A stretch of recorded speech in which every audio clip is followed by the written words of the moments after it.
40 seat पर महिलाओं को विधानसभा में भेजेंगे, महिला संवाद में क्या करेंगे, किस तरीके से भेजेंगे? बिल्कुल, जन स्वराज 2025 में जन स्वराज 243 सीट लड़ रहा है। उसमें कम से कम 40 महिला उम्मीदवार जन स्वराज की ओर से खड़ी की जाएंगी। दूसरी बात हमने ये भी कही कि 5 वर्ष का और समय मिला। 2030 में कम से कम 70 से 80 महिलाओं को जन स्वराज के प्लेटफॉर्म से प्रशिक्षित करके उनके पीछे अपनी ताकत, बुद्धि, शक्ति, व्यवस्था लगाकर उनको नेत्री बनाने का जो अभियान है वो शुरू किया है। ये कोई महिला प्रकोष्ठ की बैठक नहीं है, ये महिलाओं को सही मायनों में नेत्री बनाने का प्रयास है। जो मैंने और 4 बातें कही वो भी आपने सुनी कि जब तक महिलाओं को आर्थिक आज़ादी नहीं मिलेगी तब तक उनकी भागीदारी समाज में समानता के आधार पर नहीं हो सकती है। इसलिए जन स्वराज का जो पूरा अभियान है कि सबसे पहले 40 महिलाओं को विधानसभा में जिताकर पहुंचाया जाए। दूसरी जो बात कही गई है कि जो महिला यहाँ पर रोजी रोजगार व्यवसाय करना चाहती हैं, आज जो प्रस्ताव पारित हुआ कि उसको 4% के ब्याज पर सरकारी गारंटी पर महिलाओं को रोजी रोजगार करने के लिए पैसा मिले, क्योंकि अभी जो यहाँ पर जीविका चल रहा है उसमें महिलाओं को 2%, 2.25% प्रति माह ब्याज लग रहा है। जबकि यहाँ पर जो माली हालत है, महिलाओं की इतनी स्थिति खराब है, उनके पास गिरवी रखने के लिए कुछ नहीं है। तो सरकारी गारंटी पर महिलाओं को पैसा मिले ताकि वो अपने घर घर रोजी रोजगार कर सकें, ये दूसरी घोषणा की है। तीसरी घोषणा जो सबसे महत्वपूर्ण है, जो गांव-गांव से करते आए हैं कि 2025 में जब जनता की सरकार बनेगी, जन स्वराज की सरकार बनेगी, तो साल भर के अंदर बिहार से किसी भी बच्चे को, किसी के बेटे, किसी के पति, किसी के बाबूजी, भाई भतीजा को मजबूरी में 10-12 हजार रुपये के रोजी रोजगार के लिए बिहार छोड़कर जाना नहीं पड़ेगा। इसका पूरा ब्लूप्रिंट हमने जारी किया है। उस पर भी आज मैंने महिलाओं की सहमति ली। आपने खुद देखा होगा, महिलाओं ने हाथ उठाकर उसका समर्थन किया है।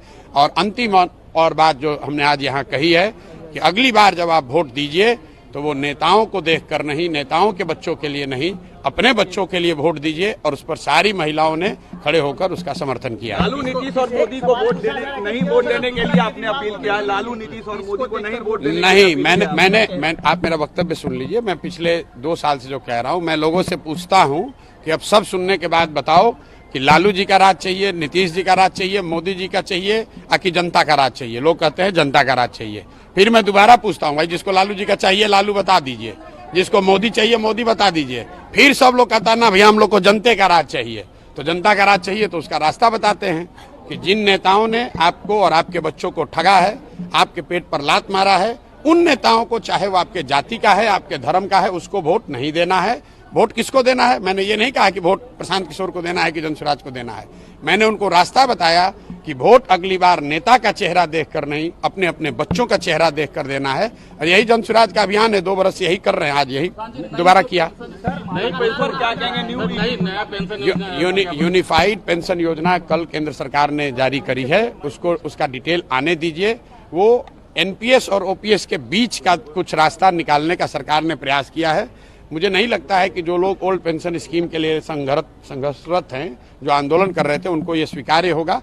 लेकिन सरकार ने कल जारी किया और ये योजना सिर्फ केंद्र सरकार के कर्मचारियों के लिए, केंद्र सरकार के अंतर्गत काम करने वाले 23 लाख कर्मचारियों को ये अवसर दिया गया है। राज्यों को इस पर अभी निर्णय लेना है, तो राज्यों के पास ये स्वतंत्रता है कि वो ओपीएस भी रख सकते हैं, एनपीएस में भी जा सकते हैं, और जो यूनिफाइड पेंशन योजना आई है उसको भी लेना है, उसको भी अपना सकते हैं। तो बिहार सरकार को ये बताना चाहिए, क्योंकि ये लोग तो एनपीएस में आ गए हैं। ये ओल्ड पेंशन स्कीम में तो बिहार है नहीं। नीतीश कुमार तो पहले ही सरेंडर करके एनपीएस कर लिए हैं, कर्मचारियों का पूरा हक मार दिए हैं। तो अभी यूनिफाइड वाले पर इनका क्या स्टांस होता है, सरकार को बोलने दीजिए, फिर उस पर टिप्पणी करेंगे। मनोज तिवारी ने कहा है कि राहुल गांधी को मानसिक जो है बीमारी हो गई है, इलाज की जरूरत है। जनगणना मामला किसने क्या कहा?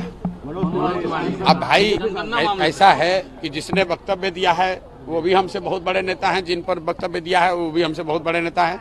हम अपनी बात कह सकते हैं, बिहार की बात कह सकते हैं, बिहार में के समाज, बिहार के बच्चों की बात कर रहे हैं, जन स्वराज की बात कर रहे हैं। रिजर्व कैटेगरी की महिलाओं को आरक्षण मिलेगा?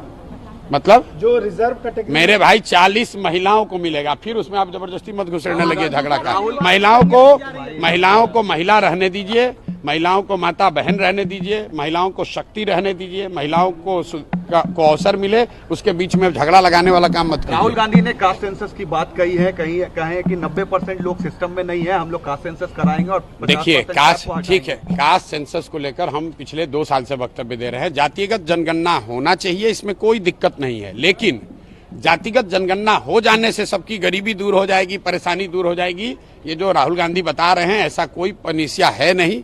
अगर जातिगत जनगणना से ही सब सुधर जाना होता तो जनगणना अभी है लोगों के पास कि SC ST समाज के लोग सबसे गरीब, पिछड़े, शैक्षणिक, आर्थिक, सामाजिक तौर पर सबसे पिछड़े हैं। तो राहुल गांधी को ये बताना चाहिए, या जो भी ये बता रहा है कि जातिगत जनगणना से सब सुधर जाएगा, तो उसको बताना चाहिए कि SC ST समाज के लोग इस दशा क्यों नहीं सुधरी।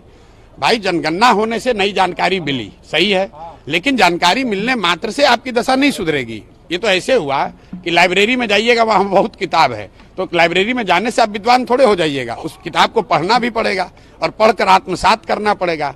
तो राहुल गांधी जी को ये बताना चाहिए कि भाई 60 साल से ये आपको ज्ञान कहाँ आपका गया था। 60 साल से तो आपके लोगों की सरकार थी, तब जनगणना करके पूरे देश का भला कर देते। चलिए मान लीजिए अब उनको अक्ल आया है, अब उनको समझ में आई है बात, तो जनगणना जिन राज्यों में कांग्रेस की सरकार है, तेलंगाना में है, कर्नाटक में है, हिमाचल में है, वहां पर करके गरीबी दूर कर ले। हम लोग सब लोग उनके पीछे उसी मॉडल को मान लेंगे। अगर जातिगत जनगणना से गरीबी दूर होती तो बिहार में तो जनगणना हो गया, तो यहाँ गरीबी किसका दूर हो गया। राहुल गांधी जी कांग्रेस के जहां जहां सरकार है वहां जनगणना करा के गरीबी दूर कर ले, हम लोग सब उनका झंडा उठा के घूमेंगे, उसी मॉडल को फॉलो कर लेंगे। जातिगत जनगणना से या किसी भी तरीके के सर्वे से आपको सिर्फ इतना पता चलता है कि समाज के किस वर्ग की स्थिति क्या है, लेकिन वो पता चल रहा है, उसका कोई रास्ता जब तक नहीं निकालिएगा। लोग गरीब हैं ये तो पता है, लेकिन गरीबी से निकलेंगे कैसे इसका रास्ता बताना पड़ेगा। बिहार देश में सबसे गरीब और पिछड़ा राज्य है, इसके लिए जनगणना की जरूरत है, ये तो सब लोग जान रहे हैं। इसको सुधारने का राहुल गांधी क्या मंत्र दे रहे हैं वो ना बताएं। यही बात तेजस्वी यादव भी कह रहे हैं और बीजेपी और जेडीयू को चलिए, अरे ऐसा है मेरे भाई, तेजस्वी यादव की कितनी समझ है उनके टीका वक्तव्यों पर टीका टिप्पणी करना, वो भी विकास के मामले में। तेजस्वी यादव जात के मामले में बोलें तो उस पर टीका टिप्पणी हो सकती है, रंगदारी बालू शराब माफिया पर बोलें तो उस पर टीका टिप्पणी हो सकती है। ये लोग हाँ क्राइम पर बोले तो उस पर नहीं, ठीक है, क्राइम पर बोले उसका जवाब देंगे। तेजस्वी यादव अब विकास के मॉडल की चर्चा करें, ये हास्यास्पद लगता है। इनके लोग 15 साल यहाँ शासन में रहे हैं, जिसको अपना नहीं पता है कि GDP क्या है और GDP ग्रोथ क्या है, वो बिहार के विकास की कहानी समझा रहा है, उस पर क्या टीका टिप्पणी करनी है। क्राइम का जहां तक बात है तो इतना ही कहूंगा कि 6 महीना पहले तक तेजस्वी यादव खुद उप मुख्यमंत्री थे और तब उनको बिहार स्विट्जरलैंड दिख रहा था, और 6 महीना में अब उनको कत्लखाना में दिख रहा है। अभी नीतीश कुमार पलट के चले जाएं महागठबंधन में तो बिहार उनको